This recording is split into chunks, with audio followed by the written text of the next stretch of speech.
Oh boy. All right. We are live. Let's just wait for people to get in here. Hopefully I am good. I will check on my monitor to see let's see where we're going here.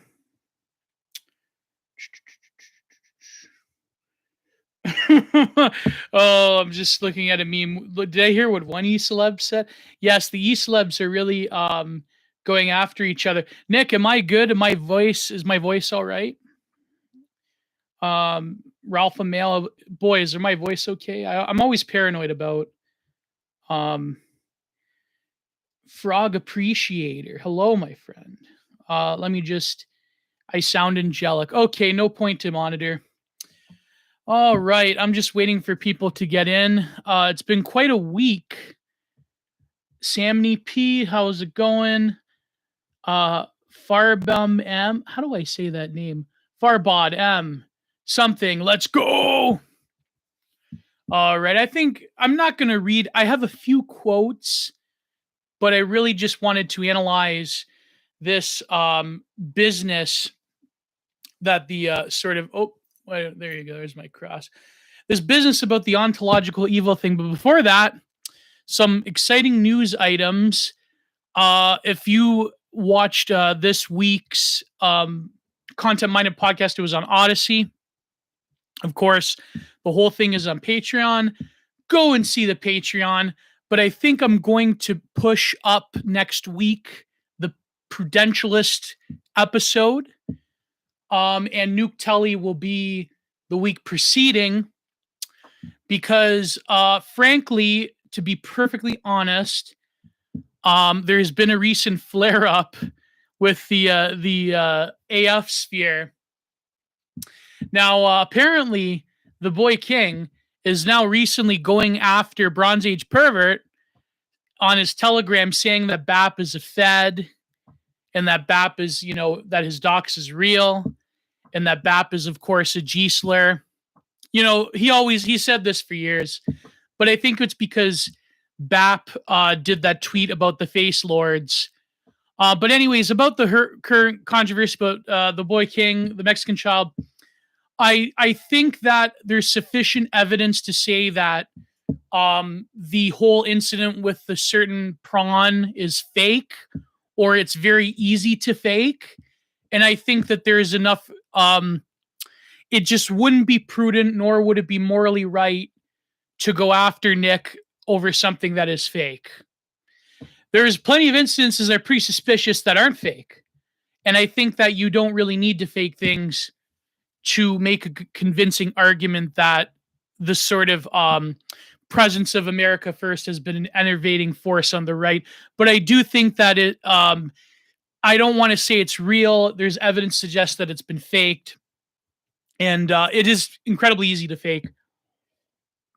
So, I mean, is it spiritually real? Probably. But I mean, no, but people are saying it's real. I mean, I don't know. I've heard from people that are pretty close to Nick that wasn't his account. So I'm just going to err on the side of caution.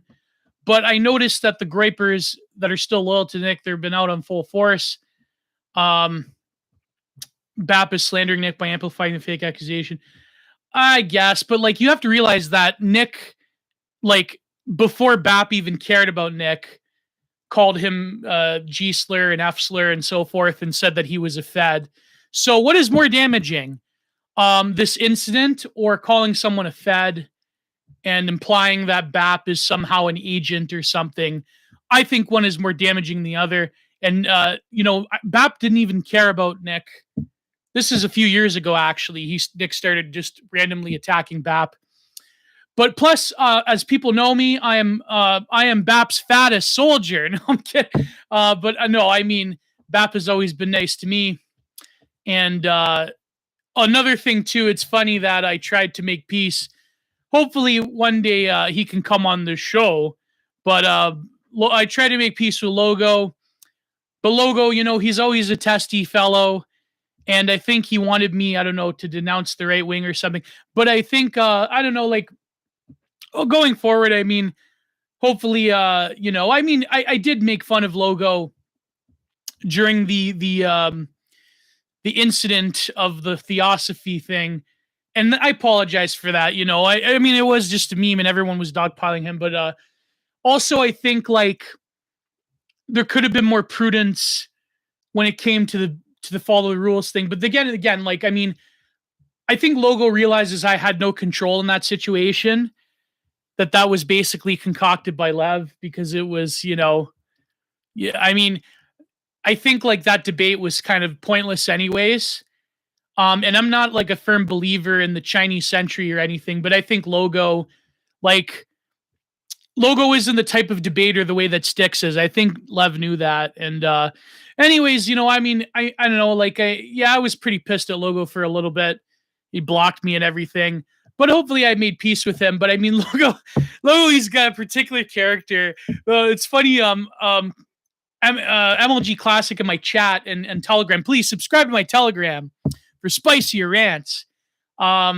He he said like, babe, like I would say to like, babe, what's wrong? He goes, oh, nothing. I go, but you're not telling me anything. Like me and Logo are lovers crossed. But no, I mean, today on Telegram, Charlemagne, even though he got dogpiled, I 100% agree with Charlemagne. He said that BAP has probably done something way more worthy than, well, a lot of his detractors, including the Boy King. I think Bronze Age mindset, I mean, the fact that, like, legitimate academics are terrified of Bronze Age mindset, I mean, that's kind of, instead of being a laughing stock, I mean, that's kind of, something else. So, yeah, I mean, I noticed that there is this factioning going on in the current crop of the E-right. I noticed that as the normie sphere dogpiles on Nick Fuentes, that people are rushing to take sides. And that alone, I think, is going to. There's a bit of a resurgence of the Groypers. I noticed that they're going after BAP. They're going after ZHP.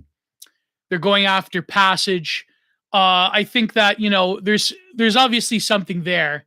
There's a factioning going on, and I'm noticing the discourse in real time. But anyways, you know where I stand. ZHP is my friend. Lomez is a good friend.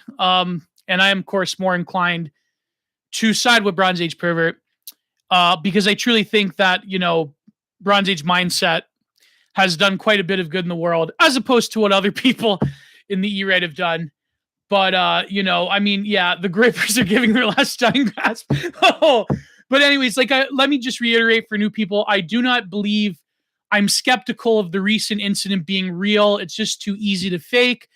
And I wouldn't want to, I know, like, BAP, I think BAP, if you, it's very difficult when someone's calling you a Fed, like, for years now, Nick Fuentes has called BAP a Fed. And I understand, like, it's not prudent to spread around something that is fake, obviously. But it's real, Geo, and you know this. No, but I generally do not, like, here's the thing. It may be real, but I generally do not think it's just too easy to fake. People have come to me then told me it's fake who are very close to America First. And I just wouldn't want to slander someone. Like, there's plenty of real stuff. Like, okay, let's bar aside the whole, like, sexuality of Nick Fuentes. That's, like, whatever. It's more of the certain actions and players within that you can critique, which I think is more valuable. I think the problem with the sort of spectacle around an e-celeb is that you're not going to give proper credence to what deserves to be criticized. In terms of the message, in terms of the way that the message is carried through in America First, I think that is pretty ripe to be critiqued. And I've tried to do this. Of course, people, have accused me of psychologizing. But with this current incident, I just think, Nick knows that people are after him, and it's just too easy to fake. And I don't see him being that stupid, to tell you the brutally honest truth. And the fact that people found out that it was that specific trans prawn is kind of suspicious as well. That's kind of like, it smells like an op. Put it that way. It smells like an op. But does he deserve derision? Of course, but he deserves derision for other things. Anyways, going on to the news before I get into ontological evil. Apparently, this comes out in the National Post, even though I think he's a contemptible bug man.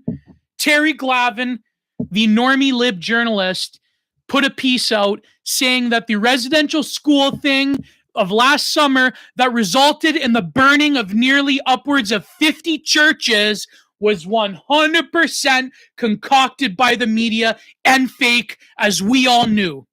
Because the media wanted to tell you, not the indigenous people themselves, the media and the white Baizu liberal activists wanted to tell you that Catholics, not Anglicans, just Catholics in Anglophone Canada. I'm sure there was a lot of Catholic churches before the Irish came here in Anglophone Canada, right? Not the Anglicans, not government officials who facilitated the residential school system, but the Catholic Church in particular, because the Catholic Church is a symbol of all Christianity for them. The Catholic Church, they made, with the language of mass graves, they made normies think that Catholics were bulldozing indigenous children into pits. That, when you use words like mass graves, that is the connotation that that people invoke, because of the what happened at the closing of the 20th century with what happened. That is the consciousness, that is the some theological makeup of the modern world. So when you use language like that, it resulted in the harassing of Christians. It resulted in the burning of churches that was in fact egged on by government officials, by cabinet members in the Trudeau regime. And I honestly, I am totally disgusted.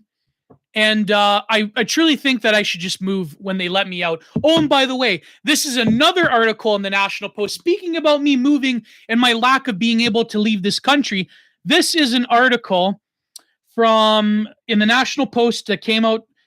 I feel like Alex Jones doing the news, eh? This is an article that came out today in the National Post.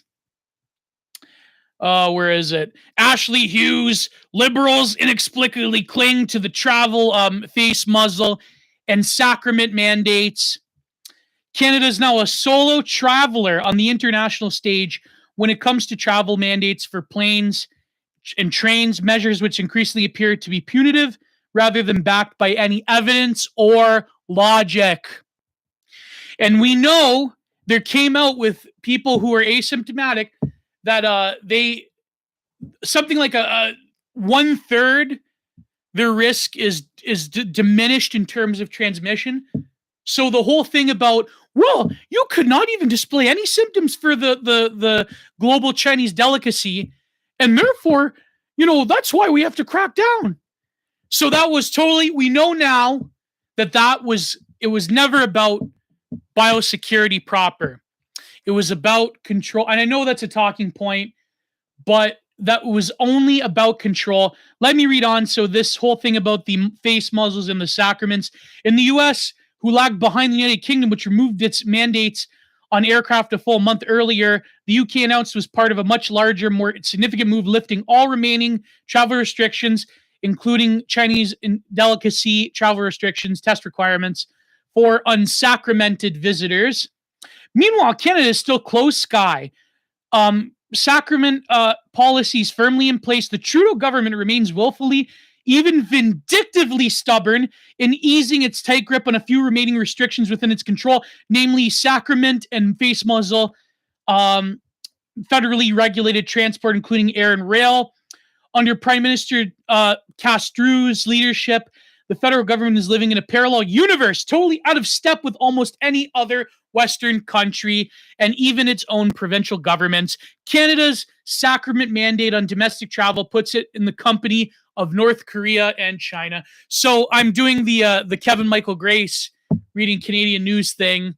But no, that is I truly think that Canadian society has become more evil, and we are going to be harshly judged in the future. And there is really no hope because the average Canadian doesn't want to admit it. It is a sunken cost fallacy, but people are way too complacent for anything. And I truly think that there is no hope, that even if America manages to claw its way out of certain arrangements of power, I believe Canada will not do this. I believe the American stock, there's still, even though they've been decimated by various crises, financially, morally, spiritually, genetically, the Americans have been besieged on all sides. But I do think that there still is enough of that sort of wild man, yeoman spirit within Americans that if things like really get bad, who knows what'll happen. As for other news, as for the blue and yellow country, apparently well, we all know what happened with Azovstal. Apparently, now Lyman and almost all of the Donbass. Let me get into my Alexander Murkois voice, right? Apparently, all of the Donbass has been liberated, and now they're incurring heavy losses on the blue and yellow side into Ukraine. They're incurring heavy losses. They can't get enough armaments, and in fact, the Russian supplies have been secured. So there, that is the news update. That is the I've been binging my good friend Gonzalo and Alexander Marcois. I don't know, for some reason you can narrate any news in his accent. I don't know why. They destroyed Canada when they changed the flag. 100% agree with that, actually. I think that the flag change was a psyop, and it was a totally it was a purposeful symbol of the rootlessness and the erasure of the founding Anglophone and Francophone stock of Canada as a nation. That was the purpose of the change of the flag. A fucking leaf. Does the Benito hand movement? Yeah, I do the Benito hand movement. Turning the freaking frogs hermaphatic. So in other news items, so apparently the whole myth, they're even starting to admit that the Russians are actually gaining significant territory, and that the whole funding package is a total sham.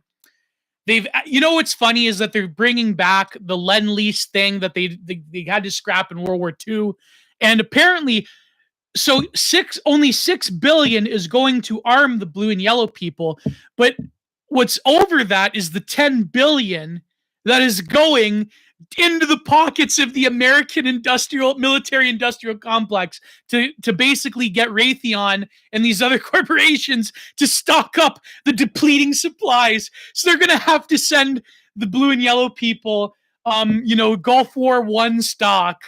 They're depleting, and the Russians, they can't capture armaments from the West fast enough. So even the most deranged, Russophobic, glowy politicians in Central Europe and in the World Economic Forum and elsewhere, they're even having to admit that maybe you should start negotiating with Putler. So I don't know. That's kind of that's really crazy how random obscure Telegram channels got the news right than the New York Times and the Washington Post, who are now having to write cope pieces about how, we all told you the blue and yellows that they were gonna win, but now I guess I don't know.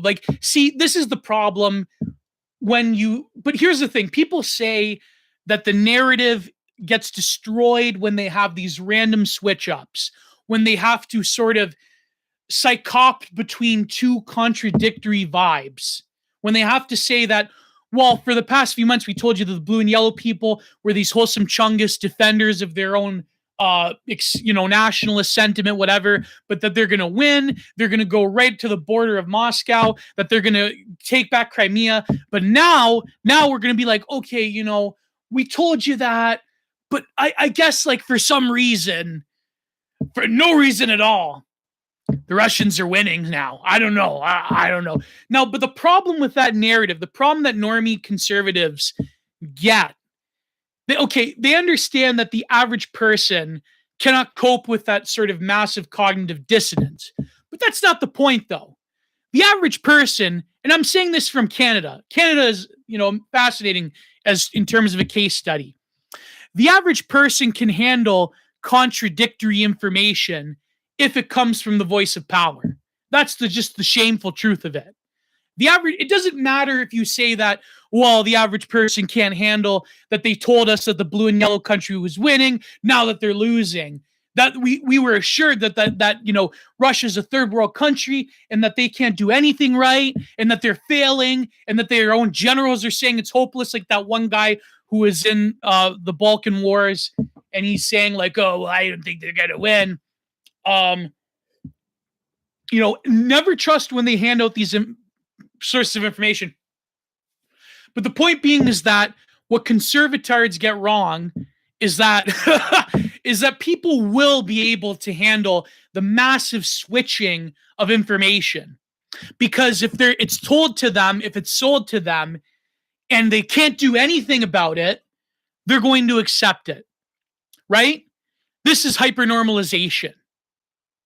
That one social theorist at the decline of the Soviet Union put it the best, is that we know that everything is bullshit.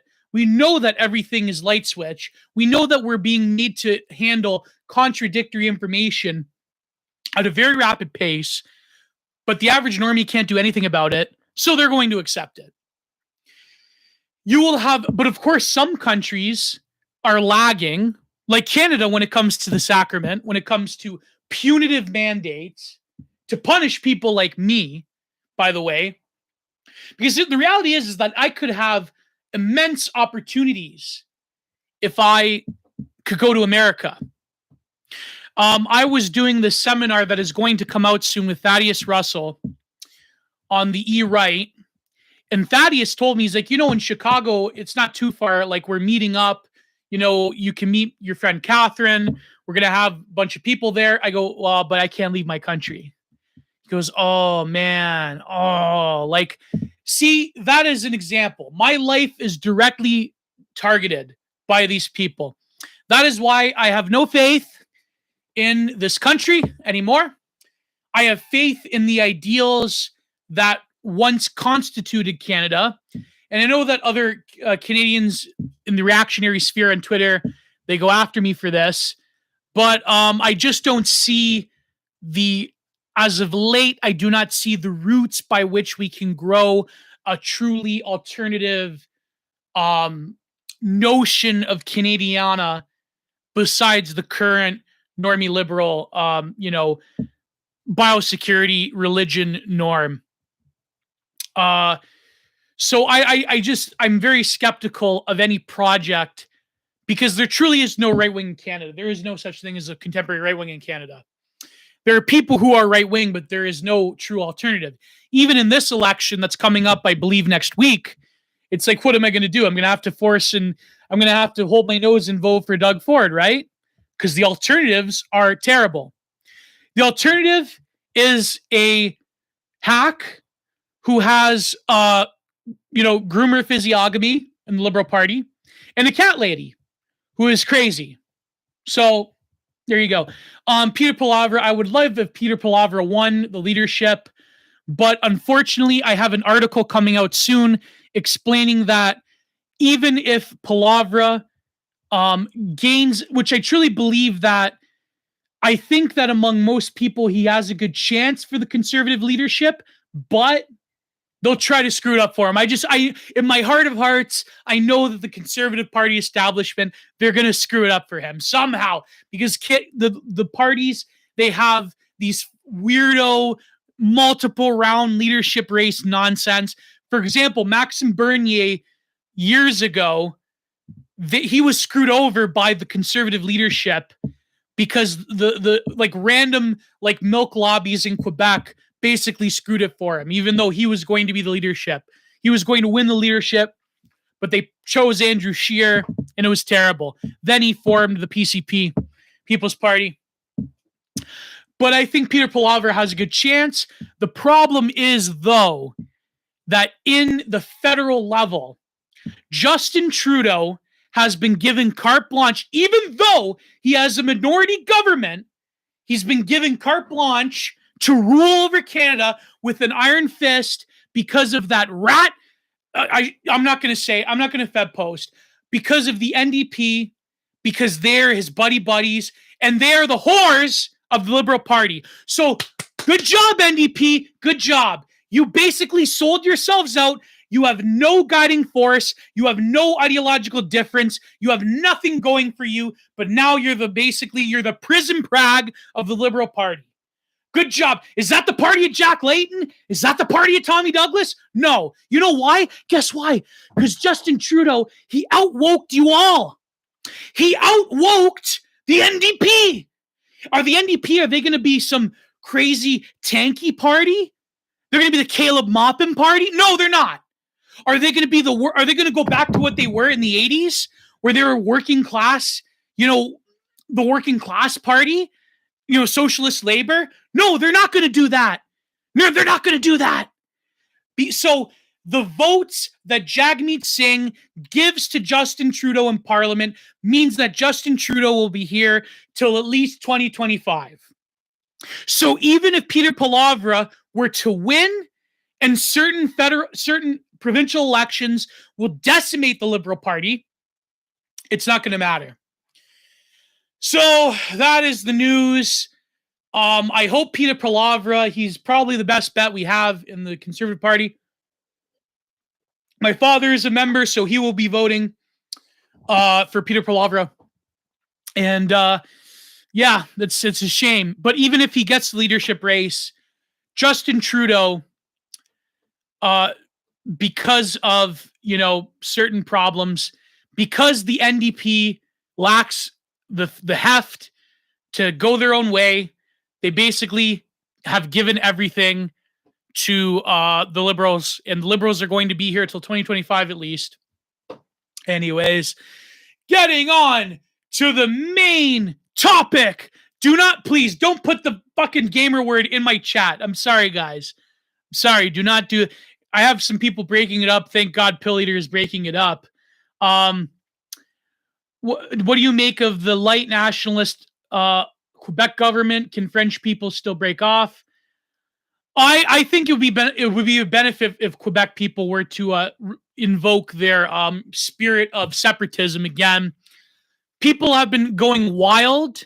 Now, I agree with my friend on Twitter, Horace Finkelstein. I think the language law is pretty based, actually.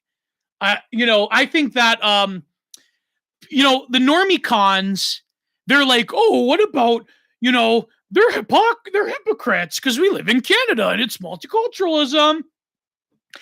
If your only defense against the language bill is that it's going to target, I don't know, Muslims or whatever, it's just, no, I at this point, I think if Quebec can become a social parasite on the back of Canada, on the back of federal Canada, if Quebec can keep sucking up like a milkshake, I sucked your milkshake of transfer payments. And if Quebec can make the rest of Canada angry, you know what? A salute. I agree with that.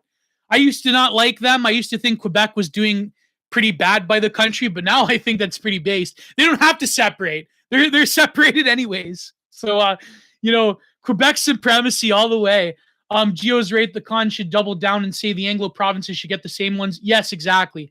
The only thing I do not like about Quebec is that those transfer payments directly target Alberta, but that is not a problem with Quebec. That is a problem with the federal government making it so that Alberta and other more conservative Western provinces get dicked over. That is a problem with the federal government. Quebec is merely exploiting Quebec is Canada's Israel. Oh God, that is amazing. That Cyber Ninja Zero, that's amazing. Where does Lev and Luke 4 begin and end? I guess I'm kind of like Kevin Michael Grace in there, right? I think I'm going to bring Kevin Michael Grace on Content Minded. So one more update, then we will get to the ontological evil thing. Quebec must not only secede Pylos, but conquer the whole nation. That would be based. Here's the thing. When it comes to Quebecois people, I know that they're kind of arrogant and they're kind of I don't know, they're very antisocial, but like, I mean, in terms of the project of Quebec, in some ways, I think it's a Pyrrhic victory because in some ways, Quebec nationalism, it's just the worst thing to ever happen to Quebec. The annexing of the Catholic Church in Quebec society was the worst thing to ever happen to them.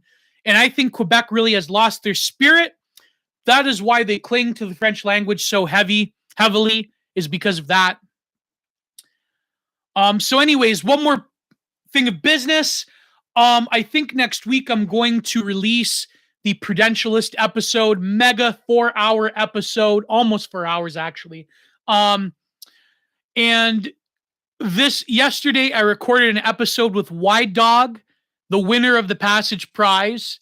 And that was very fascinating. We talk about the difference between the fine art world, and he works in the industry in terms of graphic design and illustration and animation. So Wide Dog, fascinating conversation. Ricardo, are you kidding me? Like, Prudentialist is amazing optics for young men. What are you talking about? I can't agree with that. Prudentialist, if you want someone to have good optics, it's Prudentialist, I think. So, yeah, and of course, like I say, me and Prudentialist, we're planning on doing something semi-regularly or regularly together. Maybe a culture show or something. Hello, good morning, MD Pylos. So now on to what everyone has come here for. Oh my God, we've been going for half an hour. When is Paul Town coming on Content Minded? Well, I don't know. Paul Town, he's been kind of sussy baka lately, going after BAP. I'm sure we could probably talk about where he stands on the whole Milady Maker versus the Passage Prize thing. We got into it a little bit on the TL, but I don't know. I mean, I realize that in some sense I have to counter signal certain things because other people, well, anyways, Paul Town and Paul Talk, different people. Yes, they're very vastly different people. Paul Talk in Japan episode. Well, he lives in France, which is basically kind of like Japan. Well, no, I should say that. The Japanese, they love they're very much Francophiles. They love the Japanese love French aesthetics and culture. BAP would say Prudentialist needs to lift, exactly, but BAP would say that I need to lift. We have a Supermound in the chat. Hello, my friend. Barbell. Go and subscribe to Barbell Outdoors. I watch his fishing videos, even though I myself, I'm not a fisherman, but they are good asthma. There's that other guy that there's a bunch of fishermen on YouTube. That one guy, the Catch and Cook guy, is pretty good. But I like what Serpent Mound does because it's not like open water. Like, it's not like, big production. It's very much like lakes and creeks and so forth. Very wholesome, very good. Why are people pressing 1 in the chat? Press 1 if Geo needs to lift. Well, I'm starting to lift a little bit, actually. I've been slacking a little bit. I've just been too busy, but I'm starting to lift. So we're going to go now to the main topic that everyone has been talking about. Prudentialist would never be a warrior physical type. Yeah, but Prudentialist, that's not his job to be a warrior physical type. Listen, you guys, you beef on Prudentialist, but I guarantee you Prudentialist has had more sex than all of you combined. So I'm kidding. I'm kidding. It's true though. He's written about his conquest of women. Gio, what's the beef with Logo and BAP? Why does he want you to renounce him? Logo and BAP always hated each other. Come on. You know why they hate each other. But I don't know. Like I like I said, I feel bad. Like, I mean, I was pissed when Logo blocked me, and I want to make peace with him. I eventually want to talk to him on Content Minded, so we'll see what happens. But I mean, anyways. Shut up, Ricardo. Prudential's tearing up the choir back. No, I'm not joking, by the way. You could read his articles. The man has had sex. I can't. Why are you being mean to my good friend Prudentialist? You bastards. Anyways, enough about that, because I notice if I egg on the chat. We are going to cover ontological evil. And I have a few quotes for you. So, okay, this comes about from the Patrick Bateman meme, as everyone has seen. Oh man, I forgot to put the Patrick Bateman meme on it. But this comes, what happened recently was my good friend Pegs on Twitter went after that Keffel's demon. So the queen of the Twitch, those type of people. But I wanted to give a serious. So someone asked me. So I had a reply to this tweet. Let me go to Twitter really quick. This is someone said to me in the replies in my tweet where I said that it doesn't make sense, the whole ontological evil thing. So let me go to Twitter really quickly. My tweet was, let me find it. I'm just really quickly going through it. So Pegs was being ratioed by this Keffel's, queen of the Twitch streamers. And where is it? Here we go. Yeah, here we go. Here it is. So my tweet said that, where is it? Yep. So Zero HP Lovecraft responded to me as well. I said that ironic considering their thoroughly secular idea of evil relies on a baseless and nebulous humanism that is a foil for some of the most anti-human millenarian ideology known to man. By definition, this basket case cannot provide an ontological, quote unquote, basis of what is good and evil.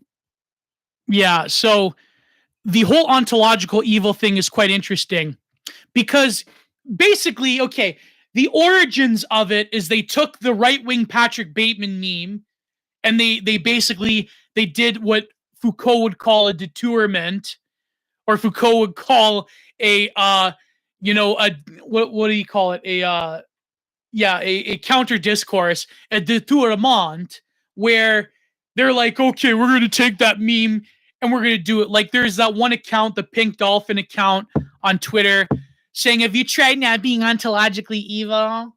So this is what this Keffel's person said. Conservatives are ontologically evil if they are disappeared off the face of the earth.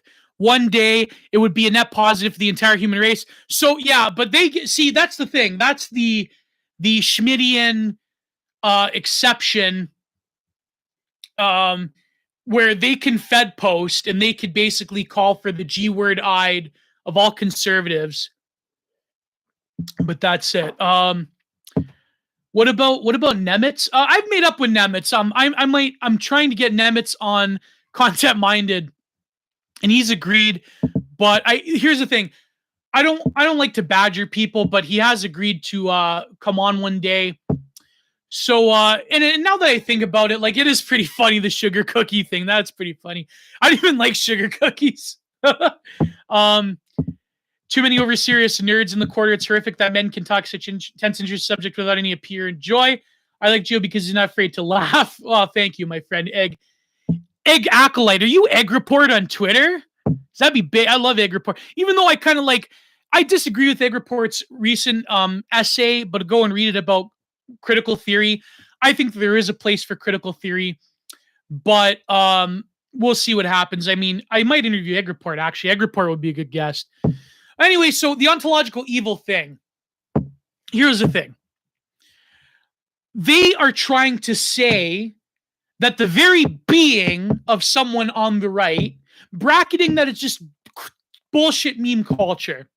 It's just taking a right-wing meme and applying it elsewhere. They're trying to take this meme and they're saying that the very being of someone on the right is evil. But what is the basis of evil to them, really? What is the basis? It is what I said, a nebulous humanism. It is égalité, fraternité, equalité, right? But that in itself is not implying a metaphysics. What is their basis of extreme egalitarianism? Is it that God gives the subject a unique dignity in person? No. Is it that a higher force, a paramedian form, a platonic form, gives the subject an ontological comportment, meaning being, an action? that by definition being implies action. That is what Heidegger meant by comportment. No, they don't have any of that. These people saying ontological evil, they don't know anything. They think that they're saying that the very fact of your ideology is a form of pollution in terms of who you are. Do you remember when I covered this on Follow the Rules once? Do you remember when Arthur Chu said that the Yahtzees, like meaning me and you, like the far right people, that they you don't reason with them, that their very being is evil, and that we should, redact them? That was an honest answer. That is what they're trying to say. But their whole basis of it is corrupt. Because what they believe is really, as Vogelin says, a form of Gnosticism, right? So this whole business of ontological evil is nonsense. So let me read you what I meant by millenarian ideology.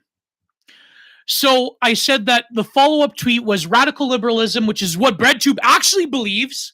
What they actually are, they're just radical liberals, is just as millenarian as communism or fascism, in that historical man is abolished in favor of a new, totally ideologically created subject. Think the end of history, but luxury, automated, trans-space liberalism. Meaning that, what is millenarianism? Millenarianism is the sort of year zero. It is a eminentizing of the eschaton.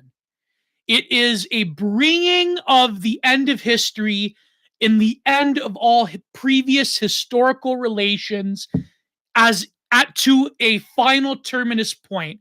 And out of that singularity will come the new man, or new androgynous being, new Zer. Out of that singularity will come a new basis of being itself. There will be an obliteration of all previous historical relations, and there will be a new order. That is, but it's like what Huxley called in terms of the final revolution. The final revolution is not a revolution per se, but as Huxley said in his lectures at Berkeley, it is a revolution of consciousness, meaning that the new citizens will have no consciousness of the past. That is what these people believe in. That is what these breadtubers believe in. That is what the radical liberals believe in. That is what they all believe in. Oh, we have Censored Anon in the chat. Hello, my friend. Egg Report guest is a good guest. Live, Laugh, Love Party. The Live, Laugh, Love Party. Love conquers all. Love conquers all. So this is what I mean. So this is the basis of their millenarian ideology. So for them to claim that there is ontological evil is a misnomer. And this is what my good friend Zero HP Lovecraft said to me. The trans uses the word ontologically because he knows deep down that, so they know deep down that it is his own existence as a woman that is ontologically invalid. Oh God. The topic of existence and the insecurity about it, the desire to part with it, is never far from its mind or their minds. So this is the sort of polar opposite. They are saying that the average conservative believes in an essentialism, and by very definition, that creates a being of evil. But they have no notion in terms of the metaphysics of what even constitutes evil. What constitutes evil? Oh, you're not, you don't believe in our end of history. Sorry, excuse me. You don't believe in our end of history project, so you're evil. You're evil because you don't believe in the end of history. You don't believe in the disruption of the human self. So on the one hand, they're saying that believing in an essentialism about gender, about certain other issues, which I can't get into here, that is evil on the basis of the very ontological basis, the very foundation of the being of someone on the political right is evil, because they don't believe in the total malleability of the self, in anti-essentialism. But the thing is, though, these people, these breadtubers, it's not that they're postmodern totally. They're not postmodern. They believe in an essence. They believe in a neo-Gnosticism. They don't believe in this like total postmodern lack of identity. They just affirm another reified picture of identity. That's the whole point. Like that, like they don't. The whole like this is where these people like James Lindsay, they don't get it. The left, they abandoned postmodernism years and decades ago. They are the new essentialists. It is just that their neo-religious faith of the total malleability of the body means that they have to affirm an essentialist character around their own identity complexes. That is the point. In neo-Gnosticism, let me read you a quote. This is from Eric Voegelin in his book, I believe, was it The New Theology of Politics, or it's called, this is Eric Voegelin's book from the New Science of Politics. I highly recommend you reading it, The New Science of Politics. The aim of parasitical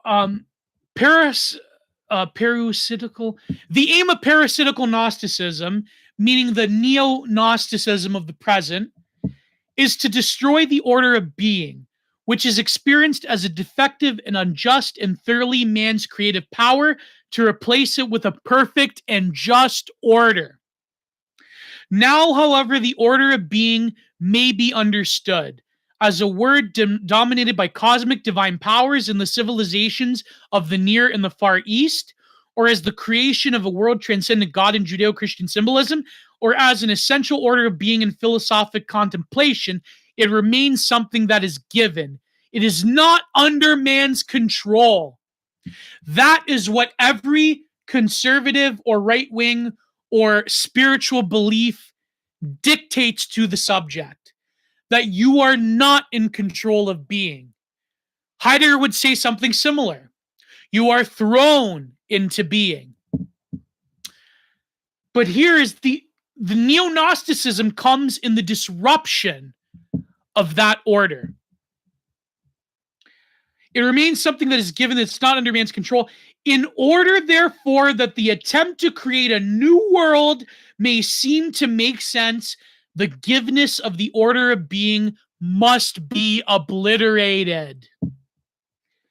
The order of being must be interpreted, rather, as essentially under man's control.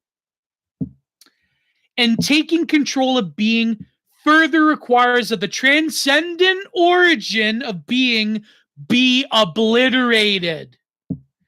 It requires the decapitation of being, the murder of God. The murder of God is committed speculatively by explaining divine being as the work of man. That is what they want. They are decapitating the very foundation of divine being within a transcendental source. Now, that order is lowered, and man becomes the source of being. That is what they're trying to say. And if you are but this is the nonsensical point.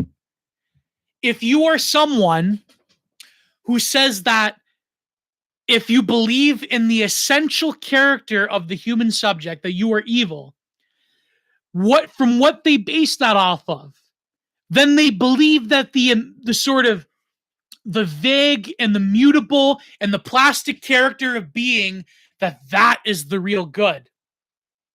But what did they base that good off of? What good do they believe in?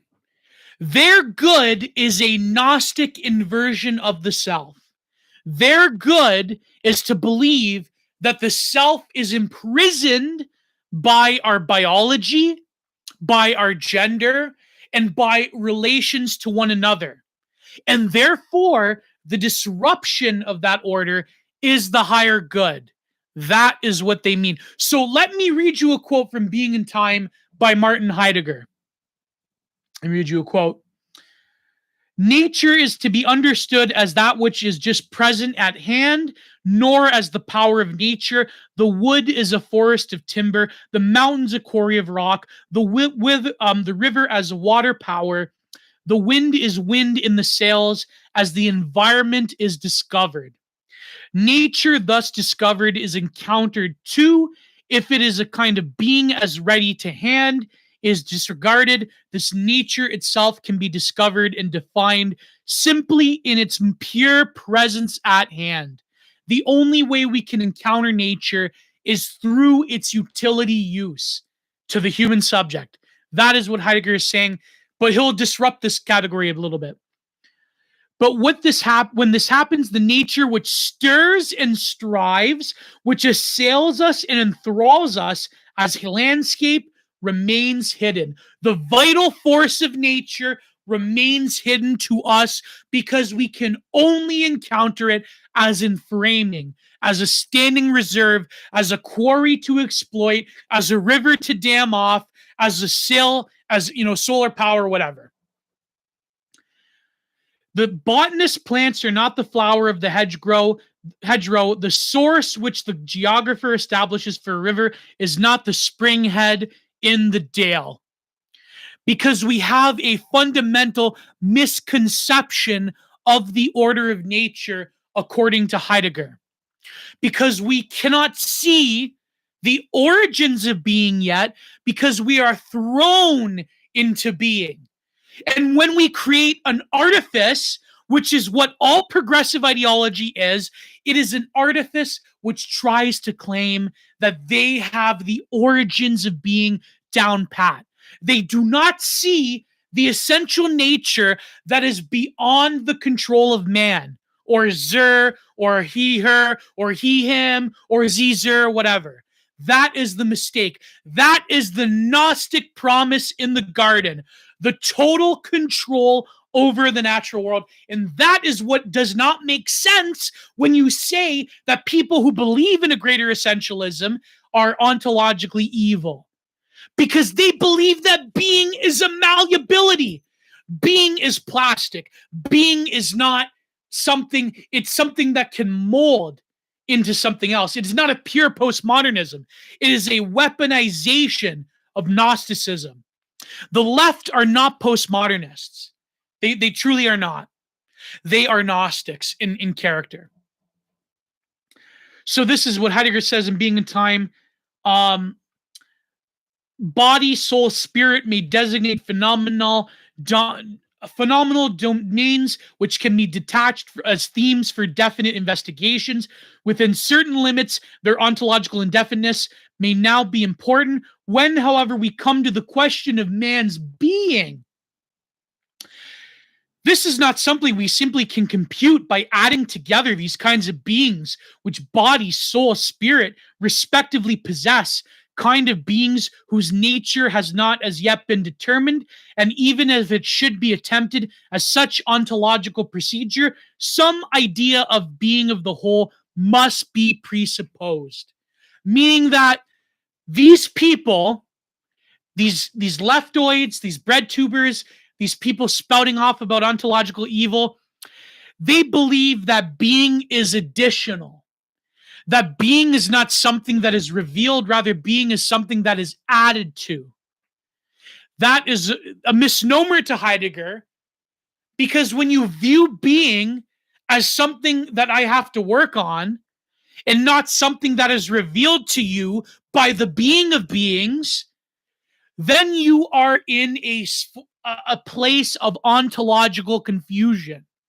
That is what these people like Kepler, they are in a source of ontological confusion because they think that being is additive, that being is not something that is revealed to the human subject, that is flowering into our existence. Rather, being is something that must be conquered on the one end, must be exploited, and must be added to through an apparatus of the biomedical industrial complex.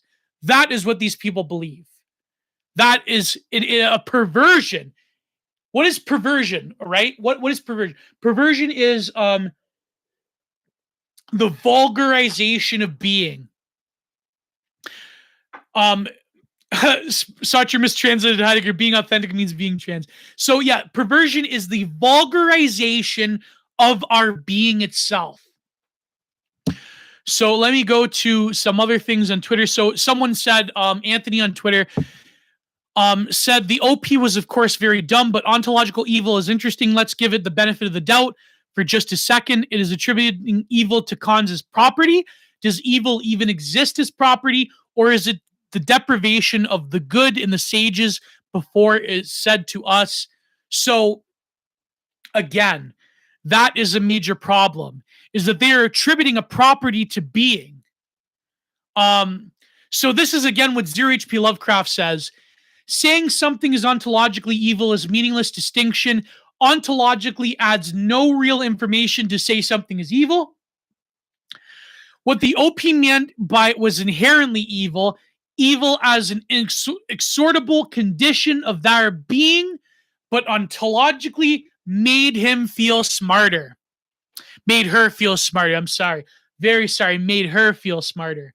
And this is Basil on Twitter. What do you call the loyalists of a Bonapartist faction of capital that supports mass medical experimentation, views their enemies with G-word idle disdain, and is defined by adherence to occultic, mystical beliefs?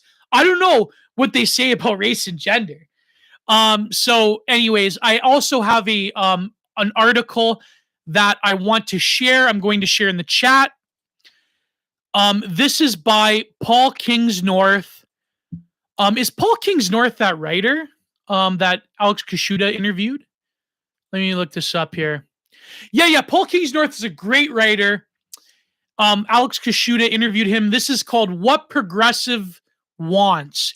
What the Progressive Wants. Let me put in the chat.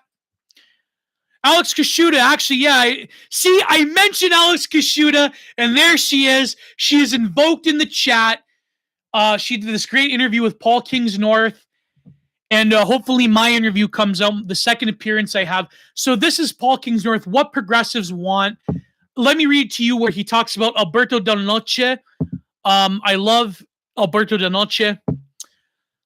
So this is what, let me go down to the section. So the new totalitarianism suggests Del Noce would absolutely deny the traditional morality and religion, basing its worldview instead on scientific dogmatism. It would negate all spiritual forces, including those of which in the 1930s have been used to resist totalitarianism of Hitler and Austrian painter and Stalin, the Christian tradition, liberalism, humanitarian secular socialism. It would be a totalitarianism of disintegration, even more so than Russian communism, which had presented itself to some degree as a continuation of national tradition. This time around, though, the complete negation of all tradition includes that of the fatherland, nations, which would lead the rule by the one large institutions still standing, global corporations. Faced with this challenge, Del Noce insists that the current political formulas are completely inadequate. Nothing left nor right would equip to understand what was going on. Both instead would typically retreat to their historic comfort zones, with the left blaming fascism, the right blaming communism for their ongoing disintegration. The real source of the disintegration, though, was not partisan. It was the machine. What progressives want is liberation from everything. Progress, the machine, Moloch, Antichrist, the technium. We are all grasping here to try and name something we cannot see, but whose impact we can feel, undermining the foundations of everything we have known. Augusto Del Noce, analysis of the modern revolution and the rootless, spiritualist, imminent world it has produced, points to the ultimate destination as both totalitarianism and nihilism. And Del Noce is often referred to as conservative or even reactionary thinker, but he didn't accept either label. Simply reaction, he said, was no solution to what was unfolding. Both nostalgia and utopia were ultimately fruitless as tools of resistance. If permanent revolution, the consequence of disintegration, is the baseline state of the world that denies transcendence, then the alternative is clear: a return to a spiritual center. Then he talks about Moloch, what Moloch wants, Moloch whose spool is in Moloch, whose soul is electricity and banks, is sacrifice. We must sacrifice ourselves and our children to the robot apartments, the pods, if you will, the stun to governments. What Antichrist wants is the opposite of transcendence. If the coming of Christ represents the transcendental breaking into the temporal and order it and change it, then his opponent will herald a world of pure matter, uninterrupted by anything beyond human reach. Everything in the world is up for grabs. Anything from rainforests to the human body can be claimed and reshaped in the interest of advancing the realm of the human will. It is the oldest story. So this is where Paul Kingsnorth and Del Noche and Vogelin are in agreement. This is what they mean by ontological evil. So let me also read to you the part where he says about Moloch, where he talks about Ivan Illich. The heterodox Catholic philosopher Ivan Illich, who died in 2002, also believed we were living in the time of the Antichrist. For the different reasons, for Illich, any claim we lived in a secular age where nuns were nonsense. The modern West was still Christian, he said. It had disastrously attempted to codify the spontaneous expressions of love, which Christ had shown to be God's desire for humanity, within systems and institutions. First the church, and then they supposedly secular liberal states, which had succeeded it, had attempted to transmute Christ's love into obligation and enforced by law, thus twisting it into a new form of oppression. The modern West has become a monstrous corruption of the New Testament, as Illich's biographer David Carlyle explains in a fascinating essay. The Antichrist is Christ's simulacrum in shadow, the conglomerate, in Illich's words, of a series of perversions by which we try to give security, survival ability, and interdependence from individual persons to new possibilities that were opened through the gospel. The difference between the two is the presence of, or the absence of, freedom. In the realm of the Antichrist, love becomes law and gift becomes guarantee. But the church and its secular descendants have long since given up trying to discern this difference. This conglomerate consequently grows and advances, and all the more effectively in the modern secular disguises. The result, Illich says, is the mysterium inequalitas has been hatched. He therefore emphatically rejects the idea of ours in a post-Christian era. On the contrary, he says, I believe this to be the most obviously Christian epoch, which might be quickly close to the end of the world. A decade or so before Illich was writing, the Jewish bee poet Allen Ginsberg also attempted the dark spiritual undercurrent of the age. He had a different interpretation of the source, perhaps he was just using a different name in the magnum opus Howl. He identifies the forward marches of industrial modernity, especially the hypocrisy and brutality of the American empire, with the mystical pagan god Moloch, who demands human sacrifice for his devotees. You know, it's funny how Allen Ginsberg gets coded as being, well, you know, a part of the Antichrist. Let's face it, Allen Ginsberg had some pretty terrible things he did. Oh God. Oh boy. But here's the point, though. This is what Ivan Illich was saying, though, is that when you try to unleash the superiority of technics upon the world, when the human subject is no longer the sort of, let me put it this way. When the human person is no longer in the wake of transcendence in terms of the metaphysical, they are subject to lowering the capacity for transcendence in human hands, right? You know, let me quote the band Nevermore. The light in my hand becomes my despair. Meaning that the sort of sense of our own transcendence, the sense of our own liberation, now is within human hands. That is the problem. It is no longer a property of the Lord. So when Ivan Illich is saying is that we live in the most Christian time ever, they are inverting the lessons of Christ. That is the problem. So when he says, let me see here. To codify the spontaneous expressions of love which Christ has shown, the modern West has become a mysterious, monstrous corruption of the New Testament. Christian love into obligation enforced by the law, thus twisting into new forms of oppression. So this is what they mean. To go back to the main topic, this is what they mean by ontological evil. Because the Christian or the religious or the perennialist or whatever, traditionalist framework you have, their notion of love is particularist. You are loved because you are of the Volk, or in Christianity, you are loved because you are the Son of God. Sorry, you are loved because you are created in the image of the Lord. You participate in the image. But love is selfless when it is contextual. This is also what Heidegger meant by thoroughness and by care. Care is relied on thoroughness. Care is no longer just caring to Heidegger. Care means this profound engagement that we feel towards the world because we are thrown into it.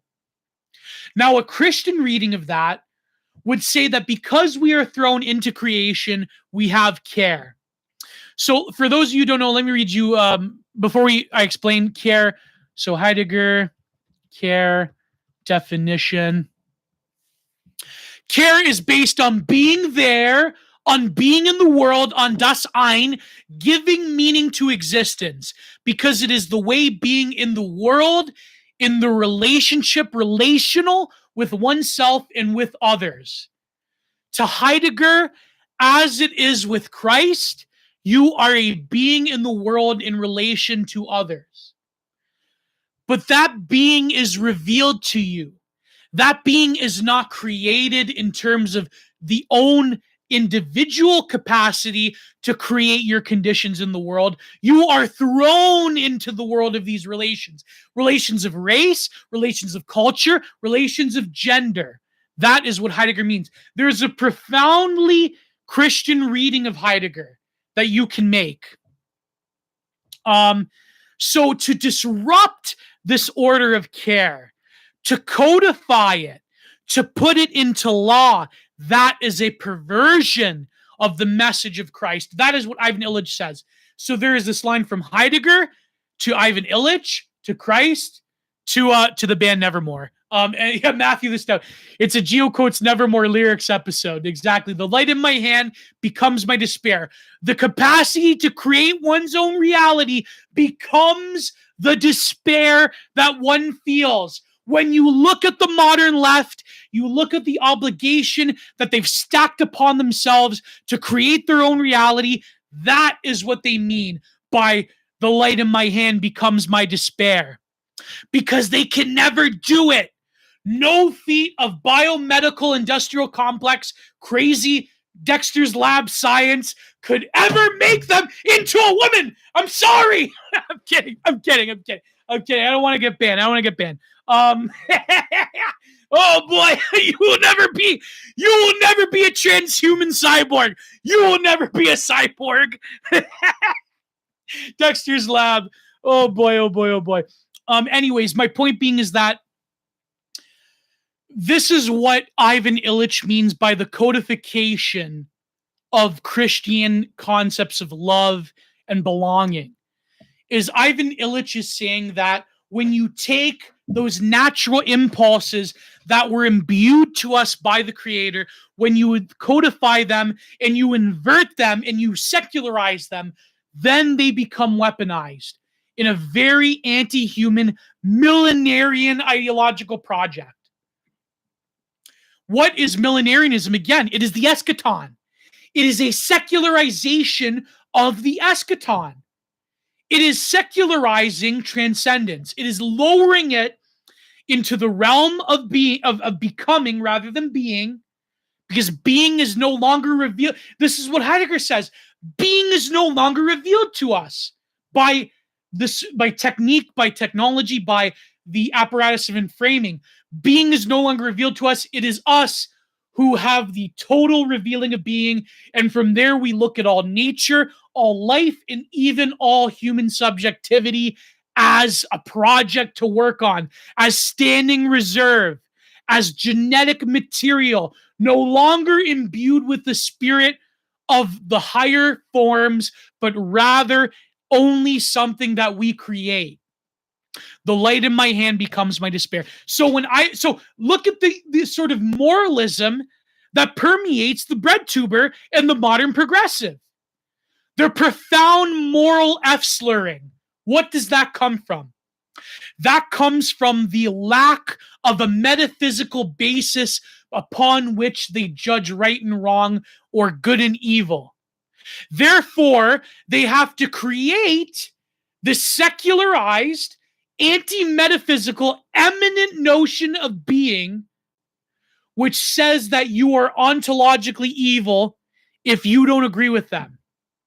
It is literally an inversion of ontology, from which they say that being, you are ontologically evil.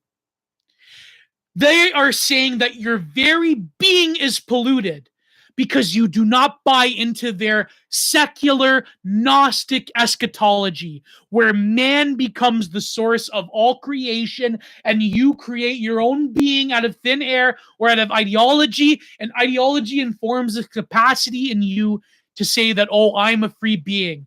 Because my true self, remember, it's not truly postmodern, my true self is a beautiful lady.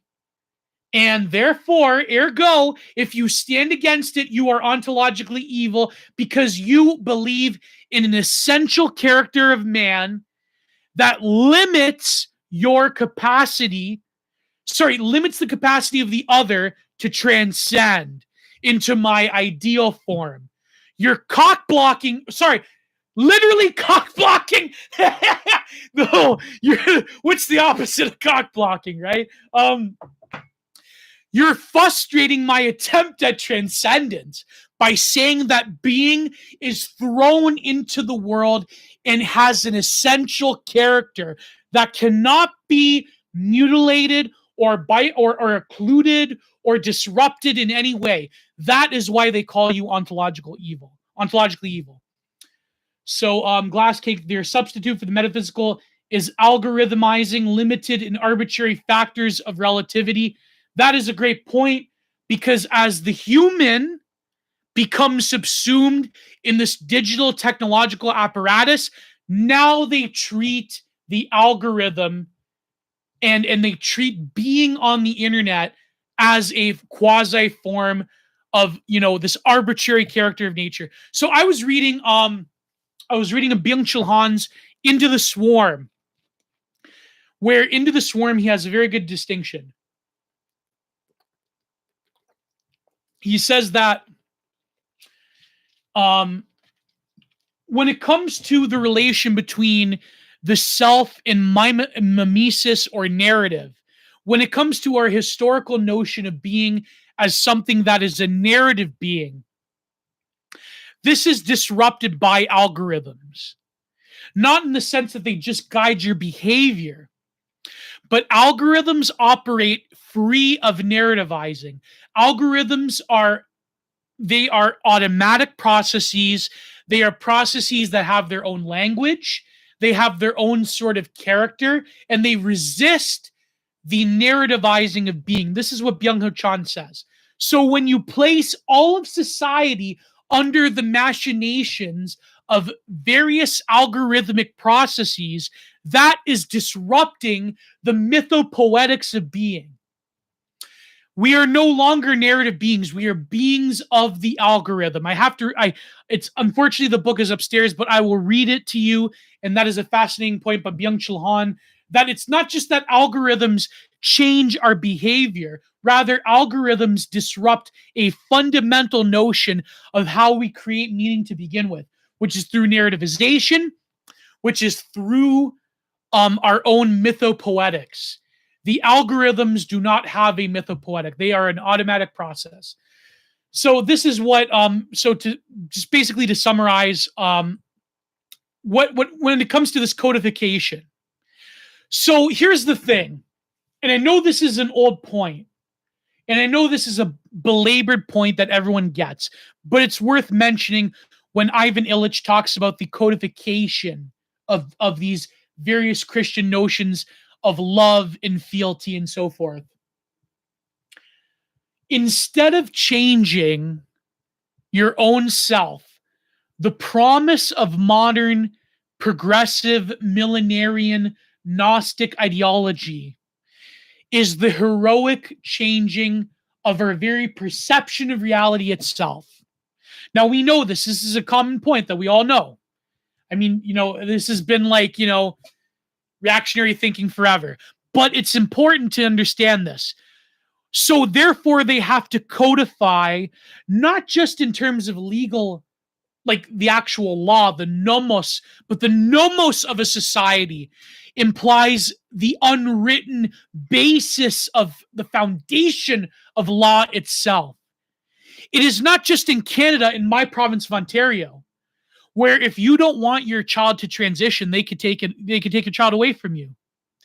If some weird teacher convinces your child that they have to transition, they could take your child away from you. Look it up in Ontario. This is a fact. But behind the actual law is the nomos. The nomos is the legal is the animating force of law in society. It is the basis by which we achieve physical, material, political policies and laws. Right? Those woke laws, like this is where conservatards they get it wrong. It's not just for one day for no reason at all they decided to pass a bunch of woke laws, quote unquote. The nomos of a society is the being of legalese, is the being of legalism within a society. It is the foundation, it is the system by which a society comes up with laws to begin with. That is what nomos means. In Egypt, they called it mahat, mat. It is the feather of justice that balances on the scales of being in Egypt, in ancient Egypt. In Egyptian mythology, when you go to the afterlife, your heart is weighed on the balance of scales. It's weighed on the other side of the feather of Mot.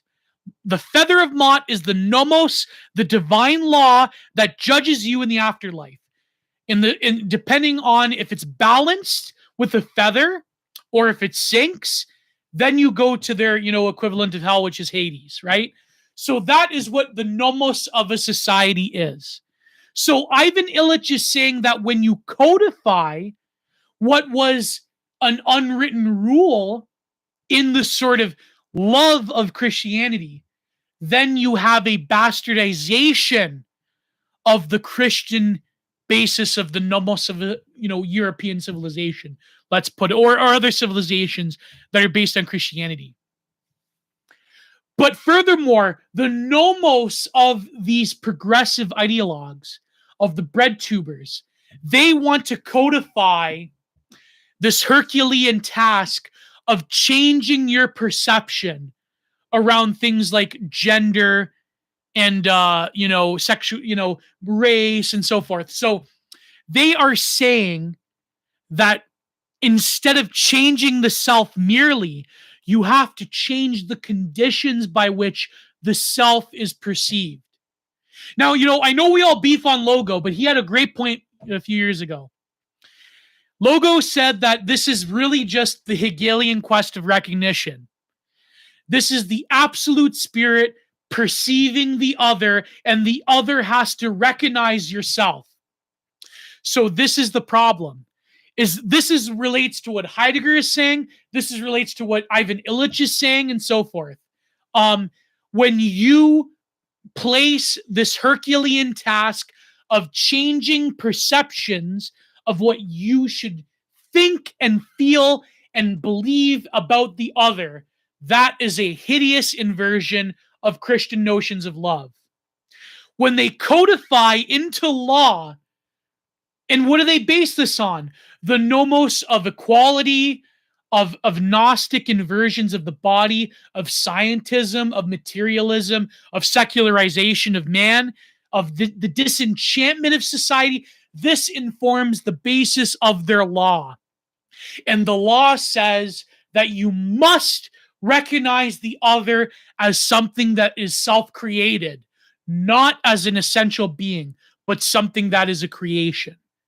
And if you don't perceive it that way, this is why I bring up nomos. It's not just that the law can punish you. It's not just the law can censor you. It's not just that there's a human rights commission like there's in Canada, but rather it is, people talk about cancel culture and all these conservative, these grifters, they talk about I'm being canceled and being canceled. What is cancel culture? Cancel culture is a nomos. It is an unwritten legal basis and foundation of law. It is the unwritten code that is, of course, now being physically codified into law as there's more woke judges and so forth. There's more, woke politicians, whatever. But rather, cancel culture comes from the imperceptible nomos of progressive ideology, which is that being is pure becoming. It's not just that being is becoming, but being is spoken into reality by your own perception of yourself. And if you don't agree with someone else's perception of who you are, then therefore you are, quote unquote, ontologically evil. Because you resist that programming that dictates that if I say I am this, you must say I am also that. There's this weird sort of inversion of what subjectivity used to be about.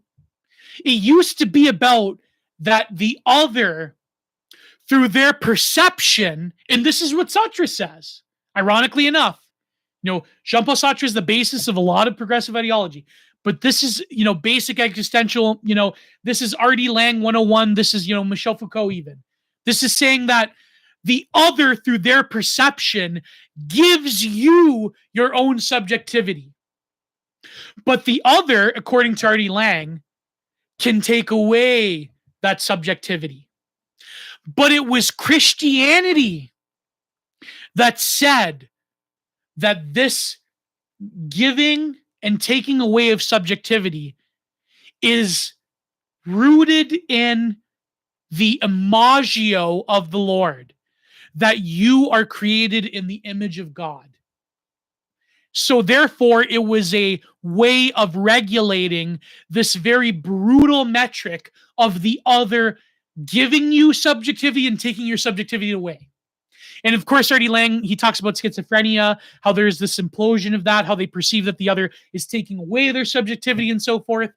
But the inversion of progressive, secular, disenchanted Gnostic ideology is saying that not only can the other not give you your subjectivity, but you give yourself the subjectivity, and the other must become a mirror of your own self and your own perception of the self-created world, the self-created subject. The other is rendered into a mirror in this equation. In the progressive worldview, the other becomes a mirror of yourself. That is an impossibility for a myriad of reasons.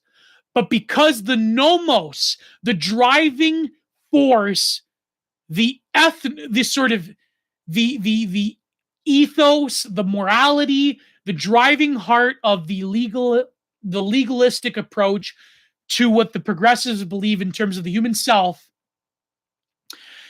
dictates that the self-perception that you have is the final arbiter of being.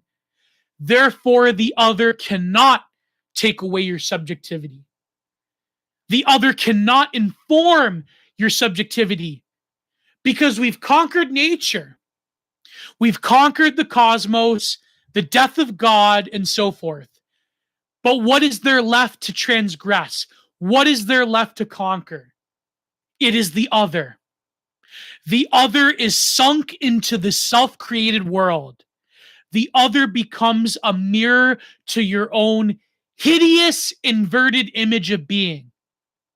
Postmodernism recognizes the power of the other. Postmodernism says that there's always this back and forth between the power of the other and the power of your own perception. But when you dictate, when you say that that which is essential is my own conquering of these relations, it is man, or rather Zer, or rather the androgynous character of being. It is the own human self, which is the creator and arbiter of all reality. When that is codified into law, not just in terms of the legal system and public policy, but rather in terms of the law that we give to ourselves, the law that goes unwritten, the social cost of going against progressive ideology. That is what I mean by nomos. The nomos of civilization is Gnostic, materialistic, it is inverted. It is what the perennialists like Rene Guignon called the counter-initiation. When the self-created character of being becomes the law, there no longer is this relation that Christ has to man, where you are given a unique dignity in your person because you are in the image of God. Rather, the image of God is the image of yourself. You create your own divine picture. That is at the heart of all modern leftist progressive ideology. And when you create a legal apparatus around this, then you get into all sorts of moral hazards. So I hope I'm making sense. I'm going to take questions now if people don't understand what I'm saying. But please go and read. I'm going to share it again. The Paul Kings North article. Maybe Alex Kashuta, if you're still listening to this, maybe you can hook me up with him. I'd love to talk to him. So this is on Substack. This is the Paul Kings North article I was reading from that quotes Alberto Donluce, that quotes Ivan Illich. So let's take some Q&A now. King Salmon Fish says, and yet they fear the mirror the most. All that remains is utterly denialism, sophistry, blind circle jerks, sacramental, and worse than death. Exactly. We live in the wake of death. To sacrifice the higher self in one's soul is to live in the world of death. Heidegger would say this as well. Where is being dwelling thinking? Let me quote from you. So this is what Heidegger would also say. So this is a quote again from Being in Time.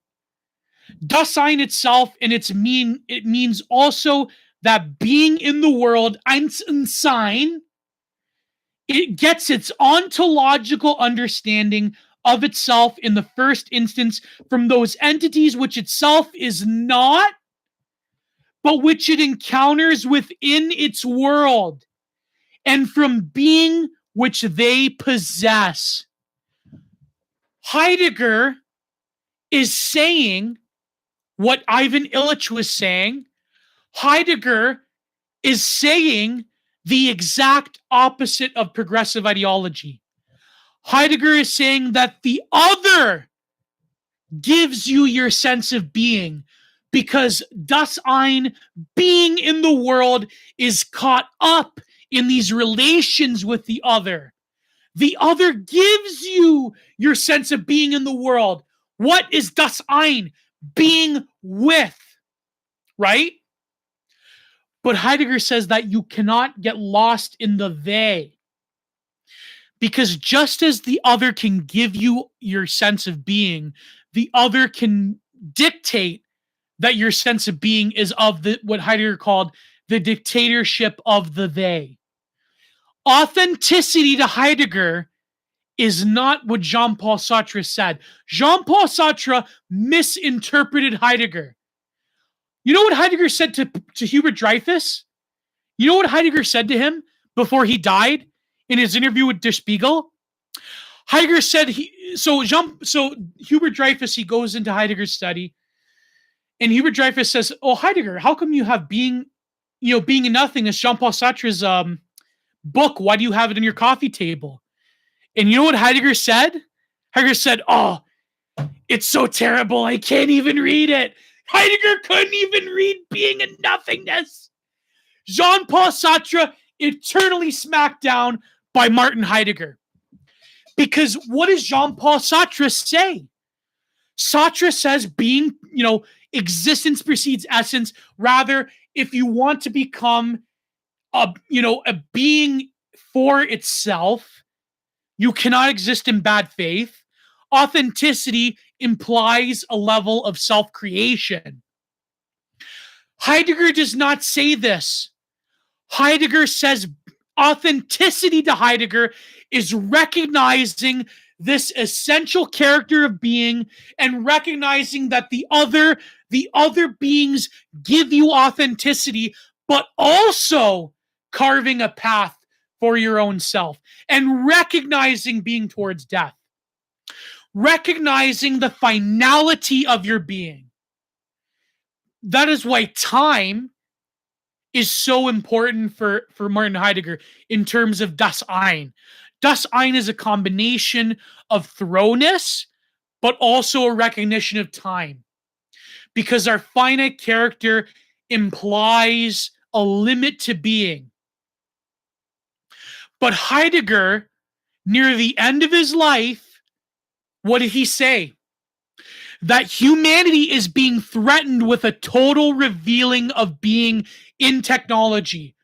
What is all modern progressive ideology? It is basking in the glow of this final revealing of being. Because then you can say that man creates the basis of being, that this transhuman, trans whatever ideology creates the subject. No longer does being itself come into our experience. The truth of being no longer reveals itself and conceals. Rather, we are the final arbiter of being. And Heidegger says that. What does Heidegger say at the end of his life? In Der Spiegel, he says, only a God can save us now. Only a God can save us now. Heidegger, near the end of his life, he saw this. He saw that we need to go back to the metaphysical basis. Now, a lot of Heideggerians would disagree. They say that Heidegger, he disrupted Western metaphysics, which he did. That Heidegger, for a reason, disrupted this relation between the forms and Platonism, then Descartes and so forth, that he went back to the pre-Socratics, right? But Heidegger had an ontological basis of our being. That it is those metaphysics, they can become inverted. That Western metaphysics can become inverted into their secular forms. That they can rather become the basis of saying that man's subjectivity writes the law of nature. No longer does the divine, does being itself write the law of man.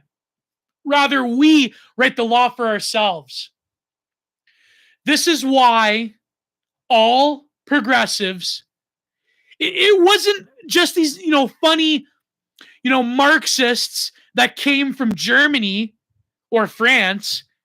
I mean, this is a very Kantian project. The modern liberal progressive says that you must give each other the moral law. That you give each other the sort of, this hyper, instrumental reason and so forth. That reason dictates this, notion of perpetual peace and so forth. And that therefore the modern progressive is more of a Kantian than they are a Marxist. Right? These people, like these breadtubers, they're not Marxists. They like to LARP as Marxists, but they have very liberal assumptions about the nature of humanity. Gio should talk to Michael Millerman. I'm sure Michael Millerman could come on. Like I was thinking that if I bring Michael Millerman on, that I would just talk about Martin Heidegger, and I think like that would be a good talk. Because I know when people bring Millerman on, they talk about politics, which I mean, it's that's But I have his book actually, starting with Martin Heidegger. But the thing is, I have a bunch of interviews lined up, and I would want to give Michael Millerman justice by reading his book thoroughly. And so, yes, exactly. So, what King Simon says: mimetic reality, manipulation, also morphic resonance, true hallucinations, the art of the deal.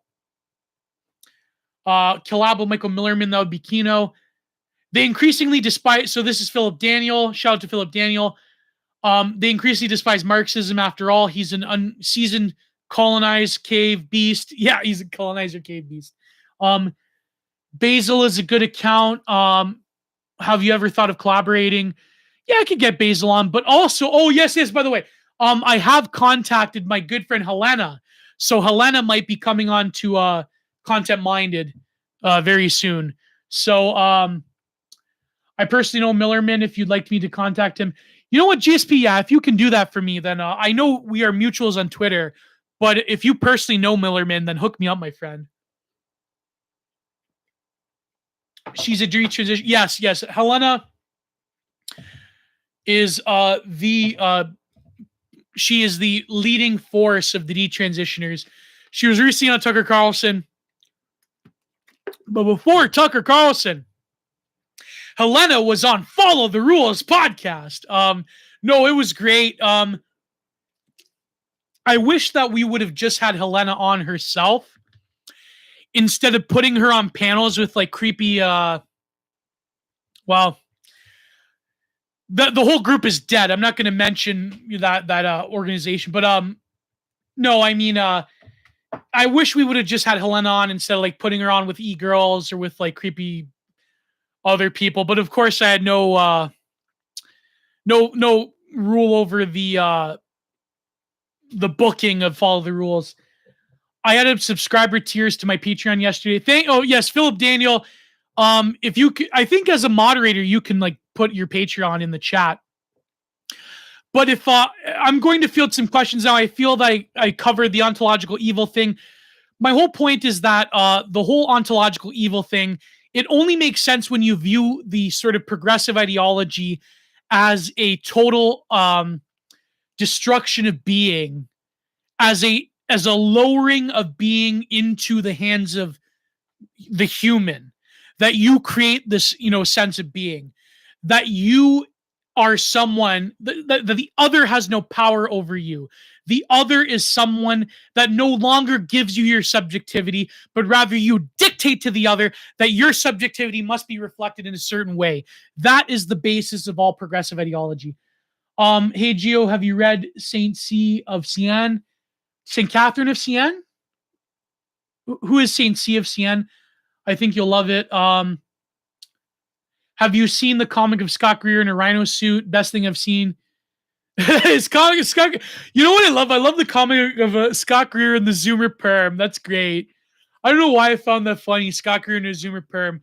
But my camera is you know what? I'm gonna have to use the Patreon money to buy a new webcam. Like I have the Logitech one that everyone uses, but it seems that after an hour or so it gets fuzzy.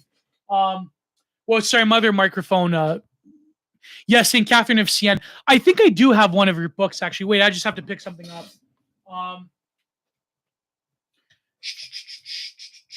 There you go. Yeah, Scott Greer. Have you seen the comic of Scott Greer? No, I haven't seen the comic. Oh, yeah. Here, it's better now. It's better now. I think I just had to go out of frame. And you know what? I think I'm going to I wonder if you guys know about StreamYards. Does StreamYards allow you to also record things? Like, does StreamYards allow you to not just live stream but to record calls? Because I'm debating whether to buy the sort of Zoom call feature that lets you go beyond 45 minutes. But I wonder if StreamYards allows you to do this, because I think StreamYards is good because I get to see the chat and I get to have it hides me clicking the chat, and because when I do OBS, when I do the OBS thing through the slideshows, where I'm viewing articles or whatever, I noticed that the chat can see the OBS thing, and I'd rather much have StreamYards. I wonder if StreamYards allows you with this web, if you point your finger at the camera, the web audio folk. Oh, really? I point my finger at the camera. Oh my god, it does work. Oh my god. Thank you, Censored Anon. Censored Anon might be doing some thumbnails for a Content Minded, by the way. But I literally use the cheapest fucking thing. I use I use the Google Slides because I have like the Open Office. I refuse to have Microsoft Office now. I refuse. They ruined it with their PayPig system. I refuse. So now I use Open Office, but I use Google Slides for all my thumbnails. Oh my god, what ghetto! It's such ghetto, such ghetto. What a good book from Ivan Illich that gets you with Heidegger to Christ. Read Ivan Illich's book. Let me look it up for you. I'm going to actually let me look up Ivan Illich's book. The one book I really like. That everyone recommends. I know Nina Power was talking about this Ivan Illich book. I know his one in education, Deschooling Society. Let's see, what's a good book? I would say Deschooling Society is good, but in terms of his work about theology, let's Blasphemy, a radical critique of our technological culture. I think that's a good book of essays. So look up Ivan Illich Blasphemy. That is a great book. So then, of course, there's Ivan Illich in Conversation. He was, of course, from Toronto. So all of those works are great. I recommend Blasphemy because it's a compilation of his essays and so forth. There's other works that talk about pedagogy, like his book Deschooling Society, or what's the other book called? In the Mirror of the Past. Oh, In the Mirror of the Past is a great book, actually. That's a good book. In the Mirror of the Past by Ivan Illich is good. I have yet to read The Mirror of the Past extensively. I will start to read it, I think, but I have a bunch of books to read. I have to read Nina Power's books for the upcoming interview in June with Nina Power. But I would love to, if Michael Millerman wants to come on, I will sidestep everything to read Beginning with Heidegger. I've read some of Beginning with Heidegger, but I think I've read plenty of Heidegger. I've read a lot of Being and Time. I've read Building Dwelling Thinking and so forth. I definitely am more of a Heideggerian than anything. But I noticed there can be a Christian reading of Heidegger. And someone asked Tyler Hamilton. I'm going to get Tyler Hamilton to come on for a stream on phenomenology and his research into phenomenology and theology and the phenomenological basis of theology. I know that Tyler has critiques of Heidegger. He is much more of a he's much more in the camp of Husserl. I read Husserl in grad school a little bit. I think maybe I should brush up on phenomenological investigations. So next week, I'm going to go full force with, I'm probably going to edit the Prudentialist interview. So next week, it's going to be the Prudentialist. I know I said Nuke Telly, but in all honesty, Nuke Telly needs time to make a promo video for our Content Minded episode. And also, I think I don't want a bunch of gripers after me, put it that way. So Nuke Telly is going to be the week after, but I will release the Prudentialist one next week. I just have to do a lot of editing. It's almost 4 hours long. And the reason I also want to move up Prudentialist is because I want to get StreamYards and I want to do a regular show with Prudentialist. Okay, let me drop a question for you in the chat. Let me do this honestly. If I get Logo on by hook or by crook, what would you want me to talk to Logo about? I would want to talk to him about the Russia thing. But what do you think would be a good subject to talk about with Logo? Besides the usual. So let me just go to Twitter really quickly.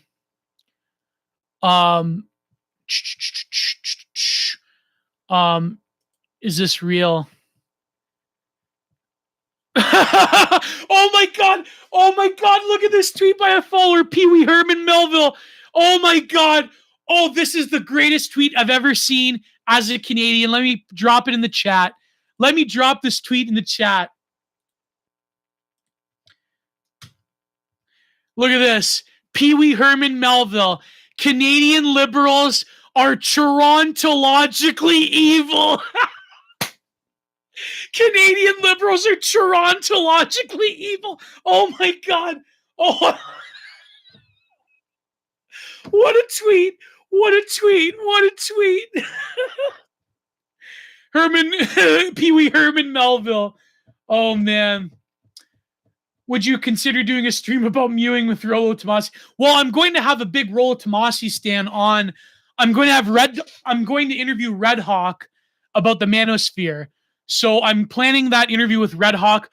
Also, I know some people have been asking, but here's a big announcement. Big announcement.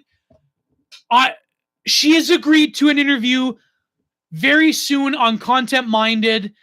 I'm going to have Gifts Ungiven on Content Minded. The video artist Gifts Ungiven. She agreed to come on Content Minded. She actually DM'd me first. So she slid into my DMs. So I'm going to have Gifts Ungiven. Let me go to her YouTube channel. Where is it? Let me go to YouTube. Gifts Ungiven. I'm just going to YouTube. I'm really fast. I'm searching it. Gifts Ungiven. I highly recommend all of your stuff. Let me go to how do I do that where I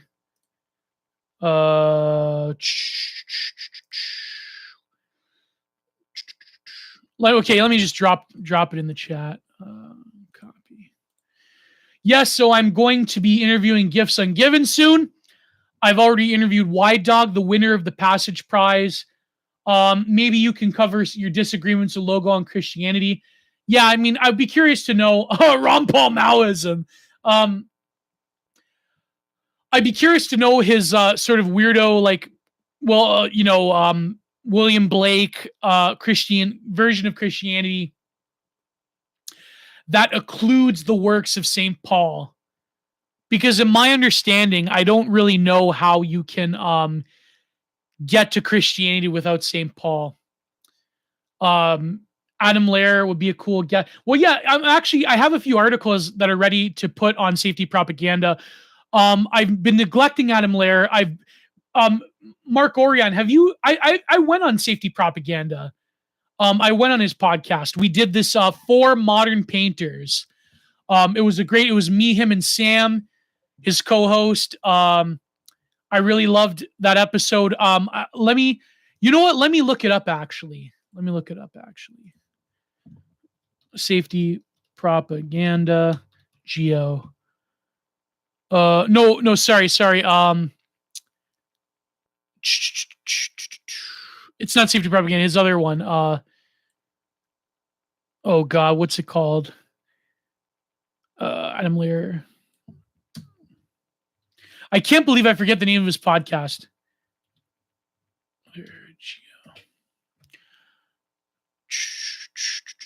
But if you look up his podcast, not Safety Propaganda, what's it called? Oh my God, I can't believe it. Oh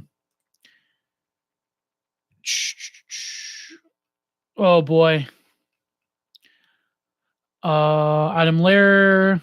System of Systems. I've been on the System of Systems podcast. Let me look it up, the exact episode. It's been a while, actually, so.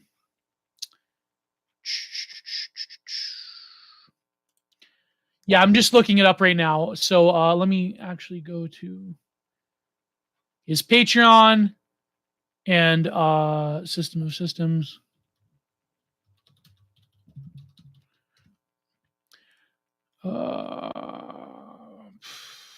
Yeah, if you look up his Patreon, System of Systems, it's there. I did this episode with him, so let me look it up. This was like a year ago, actually. I did this episode, but let me just try to find it for you. Oh my God.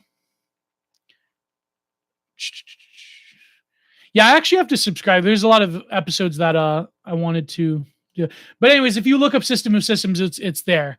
So yeah, I've actually did an episode with him. I'm just trying to find it, but yeah, like there's a bunch of people I want to get on. Um so yeah, I will eventually have Adam Lehrer on to talk about the modern art world. And yeah, so I'm just trying to look up my episode here. You know what he does? He puts all his episodes up on Patreon, but then he like paywalls a few of them. But I mean, I'm on YouTube, so like that's yeah. I guess YouTube is a better system, but we'll see what happens. Yeah, here we go. Oh, I found it. I found it. Yeah, here we go. It's free actually. You can listen to it. This is when I appeared. We talked about four modern painters on System of Systems podcast. Yeah, Martin into the corner. Exactly. Yeah, that one. Yeah. So Lol, if you want to talk to Logo about his faith, also have a good episode. You're gonna have to avoid disputing it like the plague. Yeah, I know. Yeah, Logo can really get on your nerves when it comes to talking, disputing with them. But we will see what happens. So go.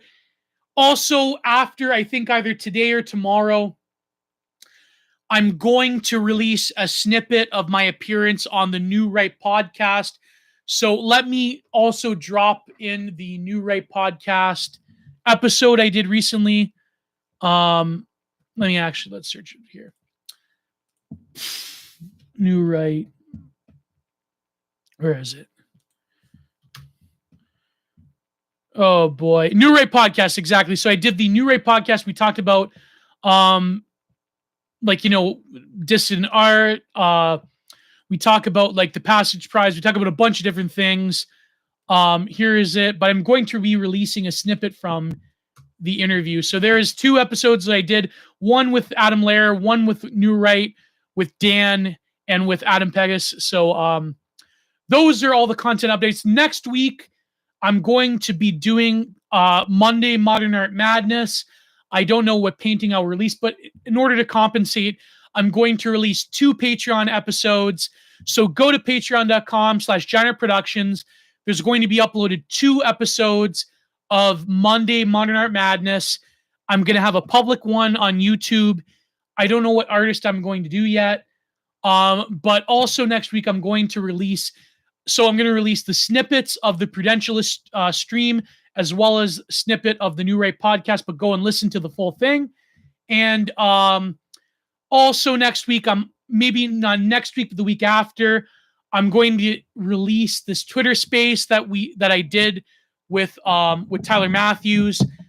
It was me, a bunch of people, Reality Gamer from Twitter. This was recorded like a few months ago. And also at the end, I'm going to release as a separate portion, Ariel Pink came on this Twitter space. And it was an amazing Twitter space. I've neglected to release it. I have the recording, but I have to release it. So I'm going to release the first half, and then I'm going to release the interview with that all of us, the conversation we had with Ariel Pink. We talked about God, the nature of religion in the modern world. We talked about art and so forth. And yes, I'm sitting on a heap loads of content. I also have other things that I've recorded that I've yet to release. I think this one spicier rant that I did back when the convoys were happening against this blogger that blew up on Twitter, I'm probably going to release that on Patreon because it's too spicy for YouTube. Where I really go ham on him. Ariel Pink, Fear the Specter of a Certain You-Know-Who. Yeah, well, Ariel Pink actually DM'd me congratulating me on my new content endeavors when it happened. So you never know. I might get Ariel Pink on Content Minded. So we will see what happens. But I definitely want to get Michael Millerman. Trad Westernart has agreed. I have to follow up with Nemitz. And of course, Nina Power has agreed. Helena has agreed. And it's a matter of recording it. Tyler Hamilton is always down to come on, but I think I want to set up a debate between him and Joel over, politics, but I want to do a separate stream just with Tyler Hamilton on ontology. I'm sure others would love to hear a talk with you and Tyler Hamilton. Vingal, thank you, Vingal. I know that Joel Davis has floated the idea of doing a legitimate debate between him and Tyler. So we will see what happens. I have a bunch of streams. I might be also doing a Mormon stream with certain people. And yeah, so I have a bunch of content. I also might be doing a stream on Islam with Avudallah on Twitter, a friend of mine on Twitter. And so I have to set things up between Tyler and Joel. I know Joel wants to. We had this long conversation that unfortunately didn't get recorded. It was just me and him shooting the shit. And so we were going to set things up. But yeah, so I'm too broke to buy. Bro, it's only $5 a month. What are you doing, bro? Come on, it's only $5 a month. Come on. You get the first half free. Come on, man. I gotta go to patreon.com/Charter Productions. So we've been going for almost 2 hours. I hope the shirts, Geo. Exactly. I have to buy more fresh 7X shirts, Hawaiian shirts. So $5 and 15 creators we're subbing to. Yes, but I'm going to get all of the creators we're subbing to onto Content Minded. So for $5 a month, you get an infinity of GeoCell content. Geo becoming a Twitch e-girl. Well, that could be arranged. That one e-girl screaming $5 a month. Yeah, that one. Oh god. But yes, so it's going to be Prudentialist next week. I recorded an episode with Wide Dog. Really amazing episode. We talk about the art world.